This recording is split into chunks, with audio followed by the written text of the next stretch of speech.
नमस्कार दोस्तों, एक खबर लगातार सोशल मीडिया पे वायरल हो रही है जिसमें ये कहा जा रहा है कि अभी तक राष्ट्रपति के हस्ताक्षर नहीं हुए हैं, तो क्या धर्मेंद्र प्रधान का इस्तीफा माना जाएगा कि नहीं माना जाएगा। लेकिन अब यहाँ पर ये तस्वीरें साफ होती नजर आ रही कि जो उन्होंने एक लेटर जारी किया था 2 पन्नों का, जो मैं आपके साथ ऑलरेडी साझा कर चुकी हूँ, तो अब वो सारी जगह पर देखा जा चुका है। अगर इसके बाद भी धर्मेंद्र प्रधान इस्तीफा नहीं देते नजर आते तो शायद ये जो जेंजी का हुजूम है वो एक बार फिर से बढ़ता नजर आएगा। हो सकता है कि इस बार 2 लाख लोग आए और अगली बार 4 लाख लोग आ सकते हैं। तो इसी पूरे मुद्दे पे हम शर्मा जी से चर्चा करेंगे कि कैसे वो इस स्टेटमेंट को देख रहे हैं और राष्ट्रपति इस पर हस्ताक्षर करे या ना करे तो आगे की सिचुएशन क्या रहने वाली है। यही है शर्मा जी कि राष्ट्रपति का हस्ताक्षर अभी तक देखा नहीं है हमने, तो उसके बाद ऐसा ना हो कि युवाओं को एक लॉलीपॉप थमा दिया गया हो। अगर मैं तो कहता हूँ ऐसा लॉलीपॉप थमाओ, फिर जो प्रचंड तूफान उठेगा ना वो इस पूरी सरकार को बहा के ले जाएगा।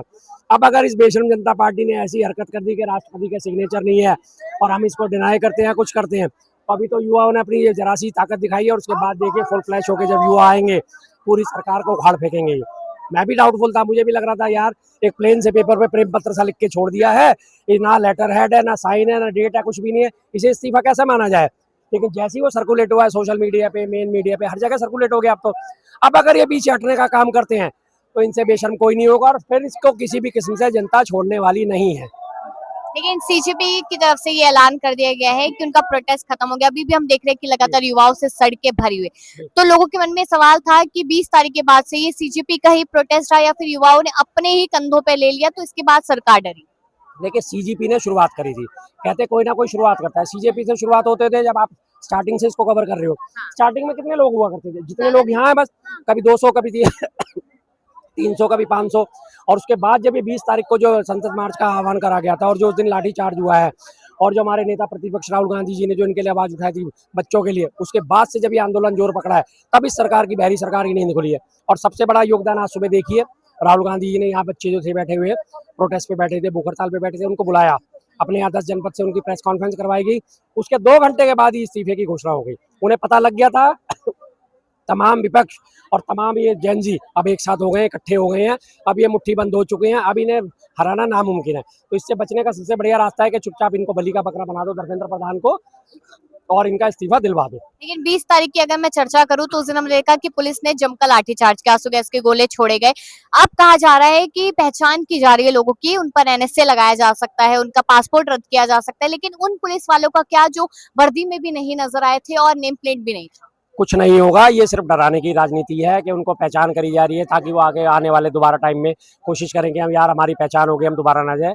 अब अगर मैं साफ कह रहा हूँ दिल्ली पुलिस ने या किसी ने भी इस तरह की कोई भी हरकत करने की कोशिश करी तो ये सरकार औंधे मुंह गिरेगी, बहुत जल्दी गिरेगी, कोई ऐसा नहीं होने वाला। और रही बात उनकी पुलिस वालों के ऊपर एक्शन ले लेगी, वो भी मैं आपको बता दूं पुलिस वालों के ऊपर कोई एक्शन होने वाला नहीं है। गृह मंत्री हमारे जो है जिनके अधीन दिल्ली पुलिस आती है, बेहद ढीठ किस्म के आदमी है, वो नहीं हठधर्मी आदमी है, वो नहीं हटने वाले पीछे, वो कोई एक्शन ले लेंगे। और वो जानते हैं कि आज माहौल गर्म था, इस्तीफा हो गया है, धीरे धीरे अब यहाँ से प्रोटेस्ट से लोग हटने शुरू हो गए हैं और सब अपने अपने घरों में जाके अपने अपने काम धंधों में लग जाएंगे। दोबारा इनको क्लब करना बड़ा मुश्किल है, तो इसलिए वो अब आके ऐसा कुछ होने वाला नहीं है कि वो पुलिस पे एक्शन लेंगे या नहीं लेंगे। धीरे धीरे ये चीजें मुझे जानता हूँ कि ठंडी पड़ेंगी। अभी कुछ तस्वीरें वायरल हो रही है जिसमें ये माना जा रहा है कि शायद एक बारी को अगर शिक्षा मंत्री कोई नया बनाया जाएगा तो राघव चड्ढा को शायद आगे किया जा सकता है, ऐसी अफवाह है। तो राघव चड्ढा समोसे पे बात करने वाले नेता क्या शिक्षा मंत्री के तौर पे देखे जा सकते हैं? इस देश का सबसे बड़ा दुर्भाग्य होगा जो राघव चड्ढा अपनी बात पे कायम नहीं रह सकता कि मैं चड्ढा हूँ, चड्डी थोड़ी जो बदल जाऊंगा।